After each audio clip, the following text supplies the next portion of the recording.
Hello अस्सलाम वालेकुम, क्या हाल है सबका? ठीक है। Welcome to the C S S P M S with Umar Khwaja. अच्छा, थोड़ा सा ब्रेक आ गया वीडियोस में क्योंकि वीकेंड था और वीकेंड में मुझे ऐसे लिखने होते हैं, अपने टीचर्स को चेक करवाने होते हैं क्योंकि मैं भी एस्पायरेंट हूँ C S S P M S का।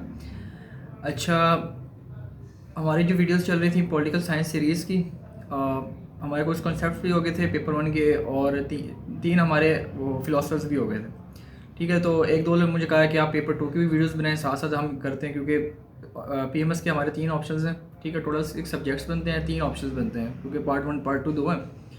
तो आप इन साथ साथ चलाएं, मैं इकट्ठा एक दफ़ा ख़त्म करवा दूँ।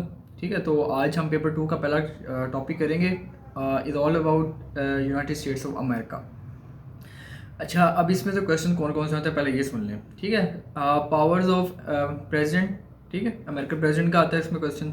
ठीक है, अमेरिकन प्रेसिडेंट को यूके प्राइम मिनिस्टर या इंडियन प्राइम मिनिस्टर या इंडियन प्रेसिडेंट या पाकिस्तानी प्रेसिडेंट के साथ इनका कंपैरिजन आता है, मैं वो करवाऊँगा। ठीक है, सबसे पहले मैं प्रेसिडेंट पावर ऑफ प्रेसिडेंट का करवाऊँगा, दैन इसका कंपैरिजन डिफरेंट ऑफिशियल्स के साथ। ठीक है, फिर इसमें सेनेट का क्वेश्चन आता है।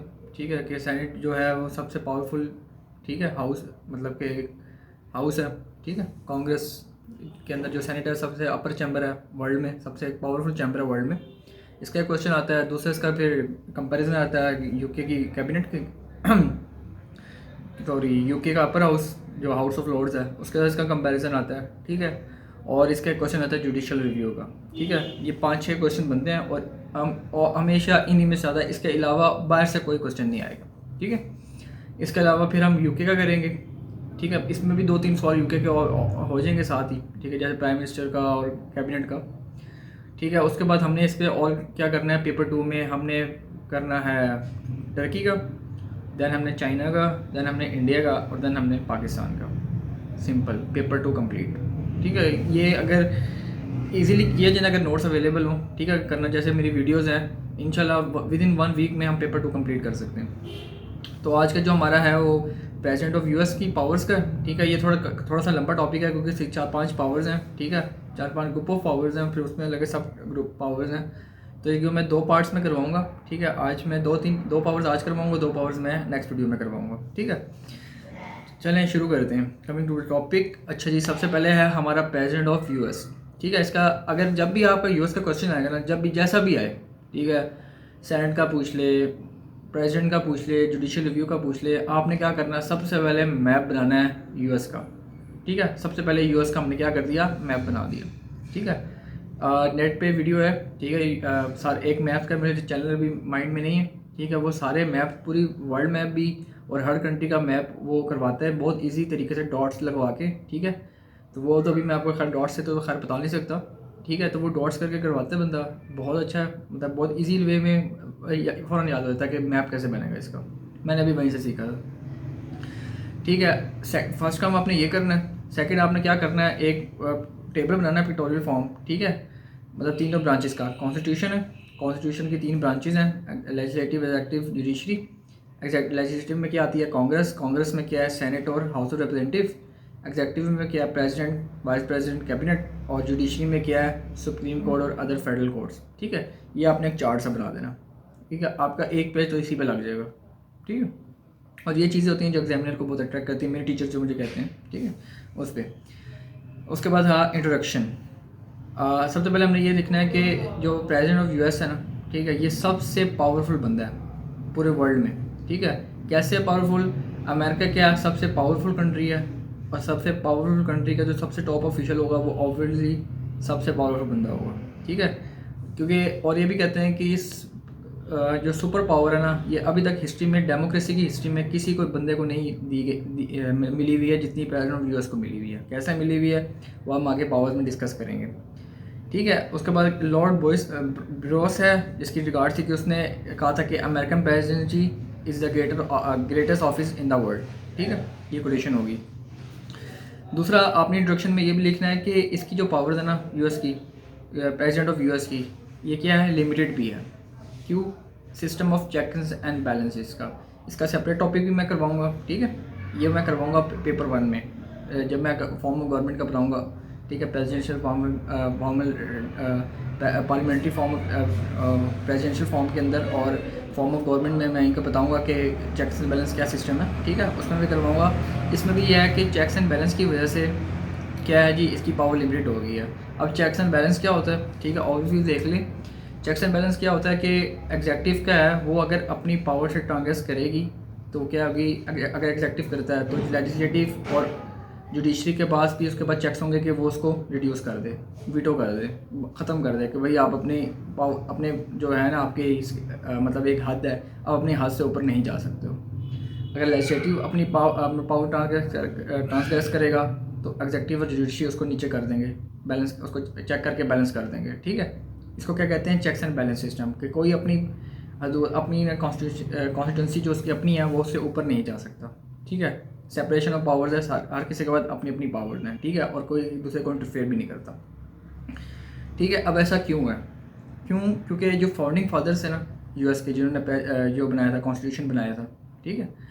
अब उन्होंने वो उस तक क्या थे कि ब्रिटेन से लड़के आए हुए थे, ठीक है। अब ब्रिटिश क्या थी, वहाँ पे मोनार्की थी, ठीक है। अब दारी बात है, मैं इंडिया से लड़के आया हूँ, अब मैं कोई ऐसा काम नहीं करूँगा जो इंडिया में होता हुआ, जिसकी वजह से मुझे बुरा लगता है इंडिया में, मैं वो कोई काम नहीं करूँगा। तो जो फाउंडिंग फादर्स हैं उन्होंने ये किया, ठीक है, कि ब्रिटेन में क्या था, मोनार्क थी, तो उन्होंने कहा कि हम अपने मुल्क में ऐसा कोई सिस्टम नहीं लगाएंगे जो किंग आ गया मोनार्क आ जाए, ठीक है, हम ऐसा कोई सिस्टम नहीं लगाएंगे। इसलिए उन्होंने इसको ऐसे डिज़ाइन किया अपने कॉन्स्टिट्यूशन को कि कोई भी बढ़ चढ़ के एक जो प्रेसिडेंट है वो किंग या मोनार्क ना बन जाए, ठीक है। पावर्स दी हैं उसको, लेकिन इतनी पावर्स नहीं दी, मतलब दूसरों की पावर्स दी कि इसको मोनार्क नहीं बनने देना, ठीक है। इसलिए उसको कहते हैं कि चेक्स एंड बैलेंस है, वो इतना उसकी जो पावर्स है वो लिमिटेड भी हैं, ठीक है। ये हमारी इंट्रोडक्शन में हो गया कि हमने मतलब दोनों एंगल से हमने एक बात कर दी, ब्रीफ बात कर ली है, ठीक है।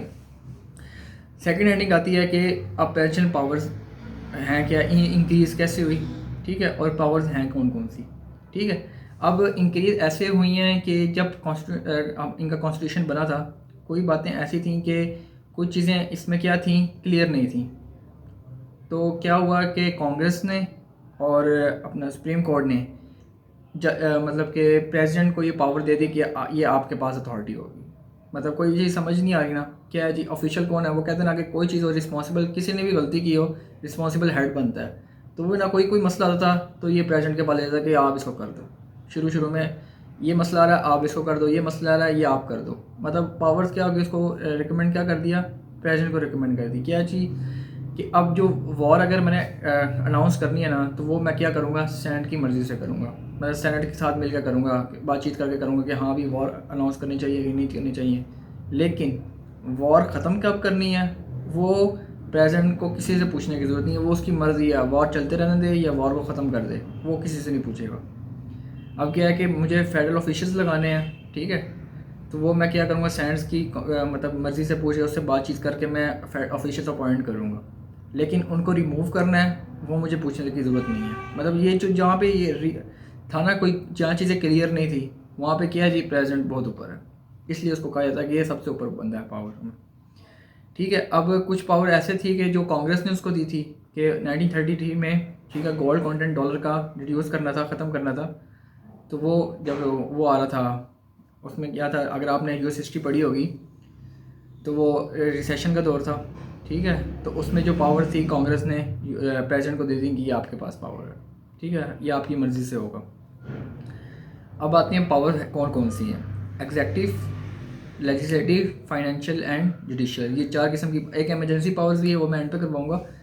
जो बेसिक जो 4 किस्म की पावर्स है, एग्जेक्टिव, लेजिस्लेटिव, फाइनेंशियल, जुडिशियल, ठीक है। आज हम इस वीडियो में 2 करेंगे, एग्जेक्टिव और लेजिस्लेटिव। बाकी अगली वीडियो में मैं फाइनेंशियल, जुडिशियल, ठीक है, एमरजेंसी, उसका क्रिटिकल एनालिसिस करवाऊँगा। तो ये वीडियो एंड तक देखिएगा, बड़ा आज ये जो लेक्चर है ये बहुत इंपॉर्टेंट है। अच्छा जी, सबसे पहले एग्जेक्टिव पावर्स है। सबसे पहले जो हेडिंग है, सबसे पहली पावर है कि वो चीफ एडमिनिस्ट्रेटर होता है, ठीक है। चीफ एडमिनिस्ट्रेटर क्या है कि वो हेड ऑफ स्टेट भी है, जो प्रेसिडेंट है वो है, और हेड ऑफ गवर्नमेंट भी है। हेड ऑफ स्टेट का क्या मतलब होता है कि जितने भी एक्शन होते हैं ना, एग्जेक्टिव एक्शन, वो उसी के नाम से किए जाते हैं, वो ही करता है जो एग्जेक्टिव एक्शन करता है, ठीक है। वो क्या करता है जी, डिसीजन ऑफ कोर्ट्स के या और जो लॉज होते हैं, decision and laws of courts के, उसको क्या करता है, एक्सिक्यूट भी करता है। और मेन जो सबसे मेन काम है कि वो बंदा है कि वो अपनी कैबिनेट भी खुद ही बनाता है, ठीक है।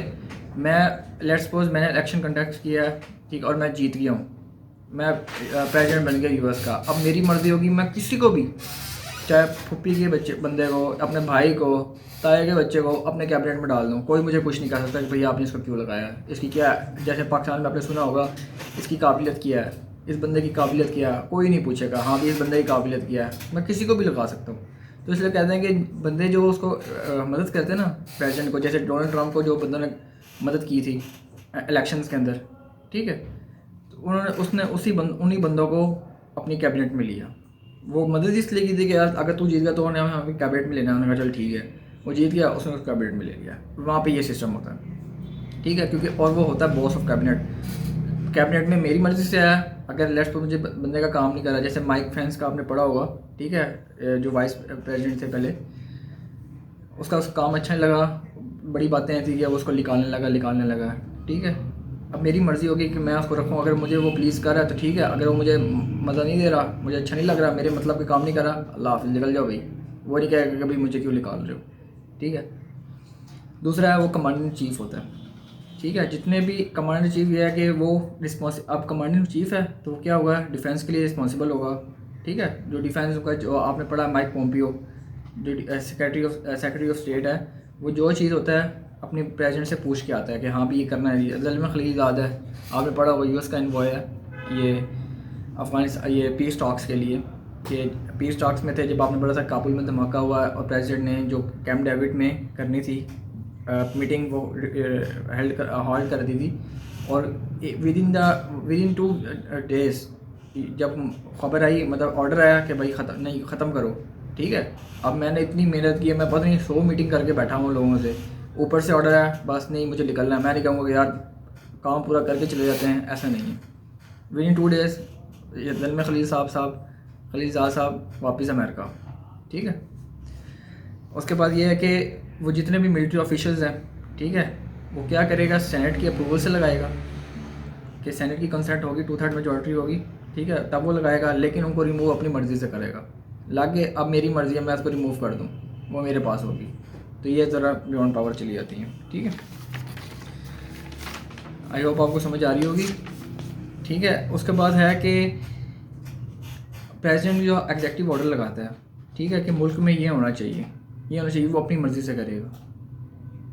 लेट्स सपोज मैं चाह रहा हूँ कि मेरे मुल्क में ये काम हो, जैसे आपने कोरोना वायरस के अंदर जो आजकल चल रहा है, ठीक है, यूएस के अंदर सबसे ज़्यादा मतलब डेथ्स हो रही हैं, सबसे ज़्यादा केसेस आ रहे हैं। क्यों आ रहे हैं? क्योंकि उसने शुरू में काम नहीं किया था जब, और प्रेसिडेंट ने ये काम करना था, ठीक है। अब आके उसने वैक्सीन के लिए पूरी कंट्रीज़ को, इंडिया को, डिफरेंट कंट्रीज़ को उसने धमकियाँ देना शुरू कर दी थी कि मुझे वैक्सीन चाहिए, ठीक है, नहीं तो ये हो जाएगा, वो हो जाएगा, ठीक है। वो एग्जेक्टिव ऑर्डर जो ये इस तरह के डिसीजन है वो खुद लेगा, कोई उसे कुछ नहीं कहेगा, ठीक है, वो टॉप हेड है।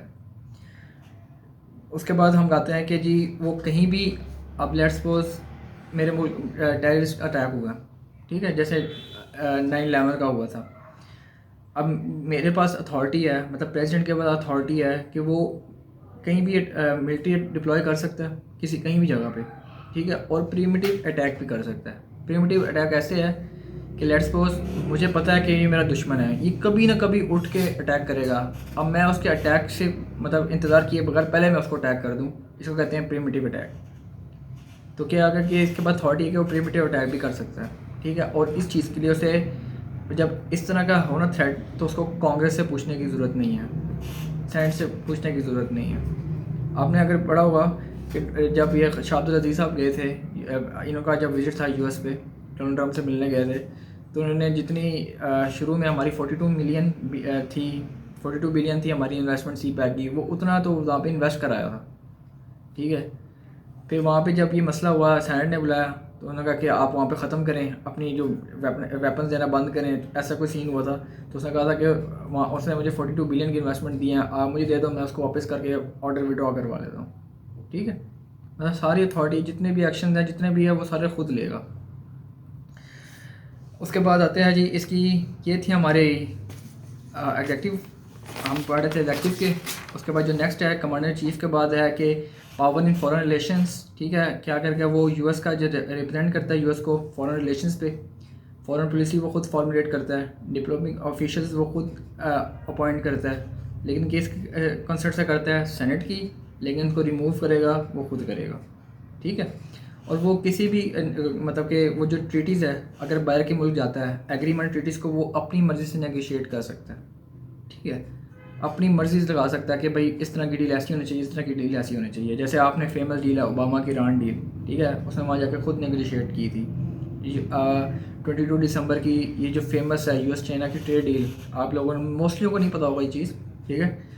ट्रेड डील हुई थी 22 दिसंबर को, यूएस चाइना की ट्रेड डील हुई थी, ठीक है। और वो न्यूयॉर्क टाइम्स है जो सबसे बड़ा क्रिटिक है डोनाल्ड ट्रंप का, उसने भी डोनाल्ड ट्रंप को मतलब क्रेडिट दिया था इस चीज़ का कि बहुत ही अच्छी डील था, उसने वहाँ जाकर खुद नेगोशिएट की थी। खैर ये करंट अफेयर का टॉपिक है, ये मैं उसमें करवाऊँगा, बड़ा फेवरेट टॉपिक है ट्रेड डील का, ठीक है। कि 200 बिलियन की अब आप इन्वेस्टमेंट करेंगे और इतने हमारे गुड्स लेंगे, 40 to 50 बिलियन की आपसे एग्रीकल्चर हमारे गुड्स लेंगे 2 साल के, ठीक है। और जस्ट हम आपके क्या करेंगे 7.5% टैक्स हम आपका रिड्यूस कर देंगे, सिर्फ ये काम किया था उसने, ठीक है। लेकिन क्या है कि जितनी आप उसने ट्रीटीज़ की हैं, जितनी वो नेगोशिएट करके आएगा सेंट से आके उसको अप्रूव करवानी पड़ेंगी 2/3 मेजॉरिटी से, ठीक है। ये लाजमी काम होता है, ठीक है। नेक्स्ट क्या है कि वो अपॉइंटमेंट्स, उसके पास पावर होती है अपॉइंटमेंट्स की। क्या है जितने भी फेडरल सर्विसेज है, सिविल सर्वेंट्स के अंदर जो टॉप ऑफिशियल है वो अपनी मर्ज़ी से लगाएगा, ठीक है।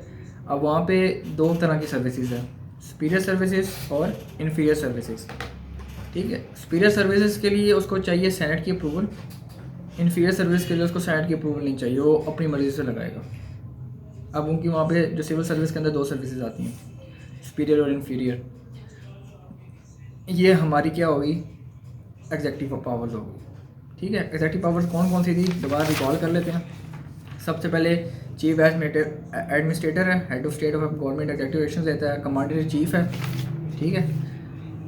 हर एक्शन वो प्रोवाइड करेगा, जितने भी करेगा वो खुद करेगा, ठीक है। फॉरेन रिलेशंस के पास की पावर है, अपॉइंटमेंट्स की उसकी पावर है, ठीक है। अपॉइंटमेंट वो अपनी मर्ज़ी से करेगा, ठीक है। ये हो गया उसके एग्जेक्टिव। अब आते हैं हम लेजिस्लेटिव फंक्शंस पे, लेजिस्लेटिव पावर्स पे, सॉरी, ठीक है। इसके अंदर उसके बेसिक जो होगी चेक्स एंड बैलेंस का सिस्टम बहुत वीटो आएगा। सबसे पहले जो उसकी पावर है वो है उसके पास वीटो पावर। क्या है अब वीटो पावर क्या है जी, कांग्रेस सेनेट ने या कांग्रेस ने, अब कांग्रेस का जब मैं कांग्रेस का वर्ड बोलूँगा ना तो आपने ये कहना है कि कांग्रेस में हाउस ऑफ रिप्रेजेंटेटिव और सेनेट दोनों आती हैं, और जब मैं सेनेट का मतलब बोलूँगा तो इसका मतलब है सिर्फ सेनेट का। लेट्स सपोज सेनेट में या कांग्रेस, पूरे कांग्रेस में एक बिल होता है, बिल पास होता है, वो क्या है कि प्रेसिडेंट के पास होगा साइन होने के लिए।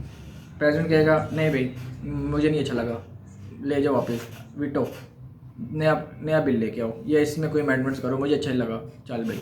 अब कांग्रेस इस पर कोई स्टैंड नहीं ले सकती, ठीक है। ले सकती है अगर वो दोनों हाउसेस में 2/3 मेजॉरिटी ले, फिर उसको रिपास कर सकती है, लेकिन ऐसा होता नहीं है, क्योंकि अगर आप देखें ट्रम्प के 53 टोटल 100 सीट्स होती हैं सेनेट की, ठीक है, जिसमें 53 तो सिर्फ ट्रम्प की कंपनी की है, ट्रम्प की पार्टी की हैं, ठीक है, रिपब्लिकन्स की।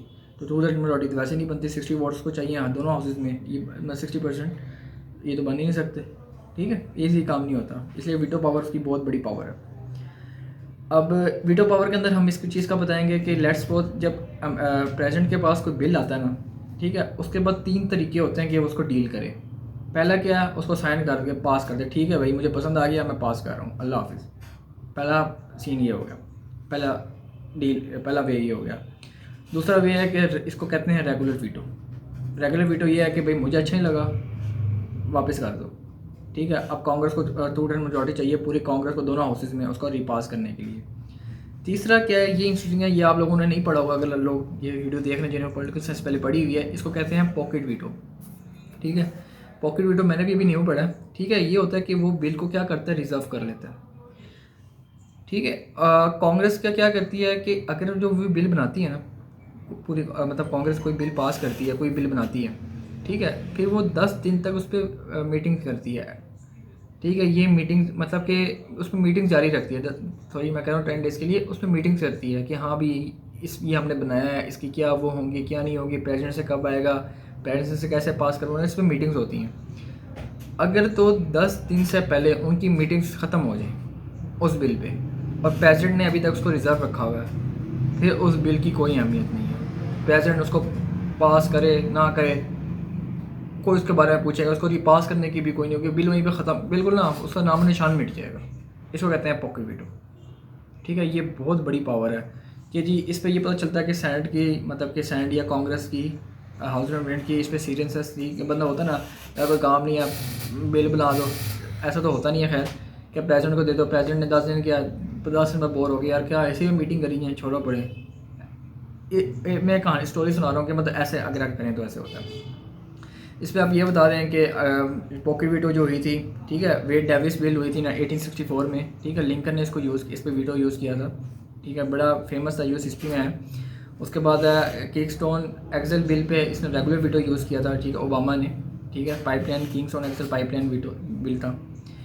दूसरा आपने ये कहना कि जो अभी तक जो टोटल वीटोज़ हुई हैं, ठीक है, दोनों को मिला के पॉकेट और रेगुलर दोनों को मिला के 2579, यह म्यूनसिपल पर्पज़ के लिए बहुत ही इंपॉर्टेंट है, बहुत इंपॉर्टेंट है, ठीक है।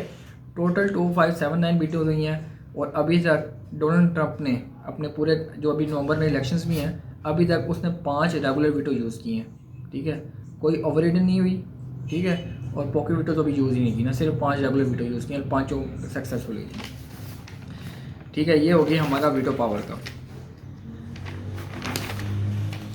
नेक्स्ट आती है कि पावर, अब हम लेजिस्लेटिव फंक्शंस पढ़ रहे हैं, ये वीटो पावर होगी है। उसके बाद आता है पावर ऑफ मैसेजेस की, ठीक है, क्या है जी, अपने मैसेजेस भेजता है वो लेजिस्लेटिव वे, ठीक है, उसके पार्टीज़ के बंदे बैठे हैं ना, वो उनको मैसेज फॉरवर्ड करता है कि ये बिल पास करो, ये काम ऐसे करो, इन्फ्लुएंस करता है।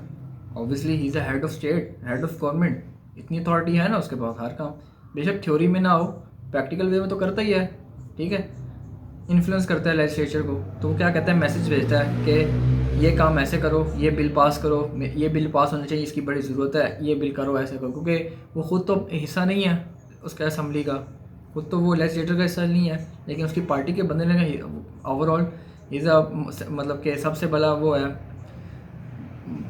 सक्सेसफुल बंदा है, अपनी पार्टी से जीत के आया हुआ है, ठीक है, अपनी पार्टी का इलेक्शन जो है सबसे वो कहते हैं ना सबसे मशहूर बंदा है, ठीक है जी, वो लड़के आया हुआ है, पॉपुलर बंदा है अपने पार्टी का, ठीक है। अगर आपने यूएस प्रेसिडेंट का इलेक्शन सिस्टम है नहीं पढ़ा तो मैं करवाऊंगा कि डेलीगेट सिस्टम है और डेलीगेट में वो कॉकस और प्राइमरी और कॉकस आपने पढ़ा होगा, ठीक है, उसके अंदर वो इलेक्शन कंडक्ट करके पहले पार्टी के अंदर जो सबसे पॉपुलर बंदा वो नॉमिनेट होता है। तो ये वो बंदा जो पूरी पार्टी से लड़ के मतलब कि वोट लेके सबसे मेजोरिटी वोट लेके ऊपर आया हुआ है, और उस पार्टी के कुछ बंदे हैं जो उसमें भी होंगे लेजिस्लेचर में, और लेजिस्लेचर में वो उसी बंदे का साथ देंगे, ठीक है। तो ये बड़ी अच्छी गेम चलती है वहाँ पे, बड़े मज़े का सिस्टम है, ठीक है। तो उनको मैसेज करता है कि भाई ये काम ऐसा होना चाहिए, ठीक है, ये बिल पास होना चाहिए।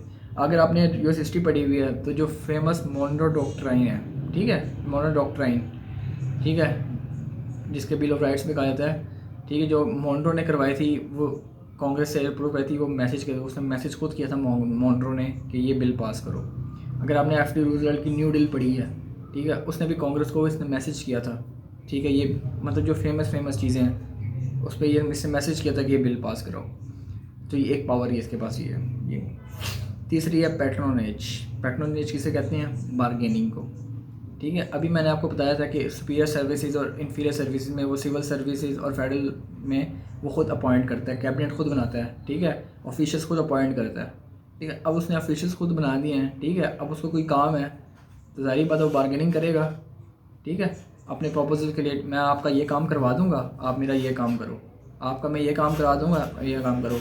अगर आपने पढ़ा होगा कि जब अपना मुझे नाम भी भूल गया है, पीटीआई का जो एक बंदा था नाराज़ हो गया था, ठीक है, लेकिन प्रेसिडेंट ने वो प्राइम मिनिस्टर साहब ने इमरान खान ने सिर्फ एक फ़ोन किया, अगला बड़े उसने भाषण दिए थे, मुझे नाम भूल गया, मैं आपको नेक्स्ट वीडियो में आपको बता दूंगा। बड़े मैं पीटीआई से बात मतलब नाराज़ हो गया हूँ, उसने मेरे हकूक़ नहीं, मेरे ये राइट्स नहीं माने, मेरे मुतालबात नहीं मान रही, ख़त्म हो गई है। नून लीग ने उससे मीटिंग की, पीपल पार्टी ने उससे मीटिंग की, हमारी पार्टी में आ जाओ, ठीक है। जब मामला थोड़ा सा ख़राब हुआ ना, सिंध की बात है, प्राइम मिनिस्टर साहब ने एक फ़ोन किया इमरान खान ने, वो अगले दिन प्राइम मिनिस्टर ऑफिस में बैठा था, मतलब अगले दिन प्राइम मिनिस्टर ऑफिस और उससे अगले दिन प्रेस कॉन्फ्रेंस दे रही कि मेरे सारे मुतालबात मान लेंगे, मैं वापस पीटीआई में जा रहा हूँ। इतनी सी मतलब हेड ऑफ स्टेट की इतनी पावर होती है, वो इतना इन्फ्लुएंस कर सकता है, क्योंकि सारी अथॉरिटी उसके पास है। तू मेरा ये काम कर दे, मैं तेरा ये काम कर दूंगा, ये उसका, इसको कहते हैं पैट्रोनेज, ये उसके पावर है, ठीक है। उसके बाद है जी डेलीगेटेड लेजिस्लेशन, ठीक है। डेलीगेटेड लेजिस्लेशन क्या कहते हैं जी, कि जी बड़े केसेस में क्या होता है कि कांग्रेस जो होती है ना, वो एक लॉज जो बनाती है वो जनरल लॉज बनाती है, ठीक है, और वो भेज देती है। लेकिन जो उसकी डिटेल्स होती है ना वो लेफ़्ट हो जाती हैं। मतलब एक लॉ बनाया, जनरल लॉ है, लेट्स सपोज वुमेन एम्पावरमेंट, उन्होंने लॉ बना दिया कि वुमेन एम्पावरमेंट होनी चाहिए, लॉ भेज दिया। अब प्रेजेंट के उसके अंदर कोई नहीं है कैसे होनी चाहिए, इसमें कौन सी डायमेंशन हो, कहाँ क्या बातें करनी है, क्या क्या करना है, क्या क्या करना है, ठीक है, इसकी कोई डिटेल्स नहीं है। तो डिटेल्स कौन पूर करेगा, किसकी जिम्मेदारी होगी, कौन अपनी मर्जी से करेगा, president of the United states, ठीक है, उसको करेगा। और कैसे करेगा, अपने एग्जेक्टिव एक्शन से। एग्जेक्टिव एक्शंस क्या होते हैं, ठीक है, एक डायरेक्टिव होता है, ठीक है, जो इशू कौन करता है, प्रेसिडेंट करता है। किसके लिए, इससे क्या होता है, इसके ऑपरेशन मैनेज होते हैं किसके, फेडरल गवर्नमेंट के। फेडरल गवर्नमेंट क्या करती है, ऑपरेशन जो मैनेज करती है ना, वो इशूड किससे होते हैं, डायरेक्ट इशू क्या होते हैं, प्रेसिडेंट से, और उसको क्या कहते हैं, एग्जेक्टिव ऑर्डर्स, ठीक है। जो एग्जेक्टिव ऑर्डर से आते हैं ना प्रेसिडेंट से, उसको कहते हैं एग्जेक्टिव ऑर्डर्स।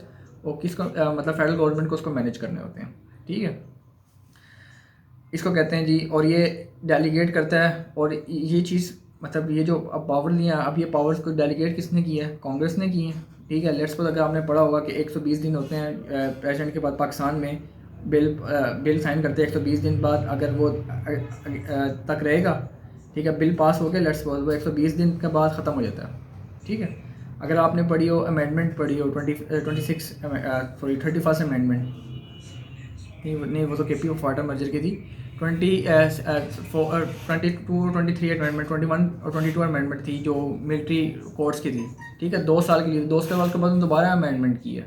इस तरह अगर पाकिस्तान में कोई ऑर्डर हो ना, तो वो 120 दिन तक होता है कि 130 दिन के बाद उसको देखेंगे, उसका रिव्यू करेंगे कि वेदर इसका ठीक था कि गलत था, इसका हमारे आउटकम क्या आया, ठीक है। अगर आउटकम अच्छा नहीं है तो 120 दिन के बाद उसे ख़त्म कर दिया जाता है। लेकिन US में ऐसा नहीं है, ऑर्डर पास हो गया, उसका आउटकम है नहीं, या प्रेसिडेंट के बाद अथॉरिटी है कि उसको चलाना है कि नहीं चलाना, ठीक है। सबसे ज़्यादा अगर आपने एग्जेक्टिव ऑर्डर्स देखे होंगे तो वो FD रूजवेल्ट ने, ठीक है, जब वो वर्ल्ड वॉर भी थी, रिसेशन भी था, डिप्रेशन भी था, ग्रेट डिप्रेशन, ठीक है, इकोनॉमिक रिसेशन भी था, तो सबसे ज़्यादा उसने FD रूजवेल्ट ने ली थी। नेक्स्ट उसके पास पावर है कि वो स्पेशल सेशंस कॉल कर सकता है किसी टाइम भी, उसके बाद राइट है, वो किसी टाइम भी समन करवा ले, कन्वीन करवा ले, भाई स्पेशल सेशन आओ भाई इस पे बात करनी है, कांग्रेस का स्पेशल सेशन मंगवा सकता है, ठीक है जी। और ये हुआ था। और उसके बाद जो नेक्स्ट है, ठीक है, स्पेशल सेशन कभी बुला सकता है, अथॉरिटी है, कोई नहीं कहेगा भाई मैंने नहीं आना, मेरा दिल नहीं कर रहा, नहीं आना पड़ेगा। नेक्स्ट के बाद जो पावर है वो है पब्लिक ओपिनियन की, अपील कर सकता है। लेट्स सपोज प्रेसिडेंट कहता है कि ये काम होना चाहिए, मिसाल के तौर पर अभी चला था कोरोना वायरस के ऊपर, प्रेसिडेंट कहता है कि लॉकडाउन कर दो पूरी, ठीक। अब उसको लॉकडाउन किससे करवाना है, किसी कंसेंट से करवाना है, सेनेट के कंसेंट से। सेनेट मना कर देती है, नहीं भाई हम नहीं चाहते लॉकडाउन हो, सेनेट ने मना कर दिया। वो क्या करेगा, पब्लिक ओपिनियन रेफरेंडम कराएगा मुल्क में कि भाई देखो जी ये ऐसे मसला आ रहा है, हालांकि वो पॉपुलर लीडर है, लोगों ने उसको इलेक्ट करवाया, ठीक है। आपने कहीं पढ़ा होगा कि इंडायरेक्ट इलेक्शन होता है, लेकिन अब जो प्रैक्टिकल जो बन गई, अब जो हालत बन गई है वो अब डायरेक्ट इलेक्शन की बन गई है उसमें, यूनिवर्सिटी सरगोजा कह रहा हूँ, यूनाइटेड स्टेट्स में। तो क्या होगा, पब्लिक ओपिनियन वो हेल्ड करवा देगा, ठीक है, सेनेट की बेइज्जती करवाएगा, सेनेट के अगेंस्ट कराएगा, सेनेट की जो पॉपुलरिटी वो कम होने की। अब सेनेट के जो लोग हैं वो भी इलेक्ट होके आते हैं, ठीक है, वो भी इलेक्ट होके आते हैं, तो उनको भी अपनी पॉपुलरिटी का हो जाएगा कि ये हमारे खिलाफ ना चला जाए, ठीक है, तो ऐसे उनको इन्फ्लुएंस कर सकता है। आपने पढ़ा होगा वुडरो विल्सन का लीग ऑफ नेशन का, उसने लीग ऑफ नेशन का कहा था, ठीक है, जो UN से पहले जो लीग ऑफ नेशन बनी थी, जो क्लैप्स ख़त्म कर गई थी जब World War II शुरू हुई थी। बेसिकली ये वॉर ख़त्म करने के लिए बनाई गई थी कि अब वॉर्स नहीं होंगी, ठीक है। तो सेनेट ने इसको अप्रूव नहीं किया था, तो इसने क्या किया था, अपनी पॉपुलरिटी को यूज़ किया था, ठीक है, पब्लिक ओपिनियन यूज़ किया था, ठीक है, और फिर लीग ऑफ नेशन बनी थी, ठीक है। This is all about today. Next हम पढ़ेंगे financial power, judicial powers, emergency powers, और फिर मैं क्रिटिकल एनालिसिस कराऊंगा, ठीक है, प्रेजेंट के ऊपर कि इस पर क्रिटिकल एनालिसिस कैसे करेंगे। और नेक्स्ट वीडियो में ये, और उससे नेक्स्ट वीडियो में इंशाल्लाह हम दोनों की वो करेंगे, कंपैरिजन करेंगे। Thank you so much. Channel को सब्सक्राइब कर लें, ठीक है, ज़्यादा शेयर करें, और दूसरा अगर आपको नोटिफिकेशंस नहीं मिल रही हैं तो एक दफ़ा दोबारा रिस्क्राइब कर लें, आपको इंशाल्लाह नोटिफिकेशन मिलेंगी। Thank you so much. अल्लाह हाफिज़।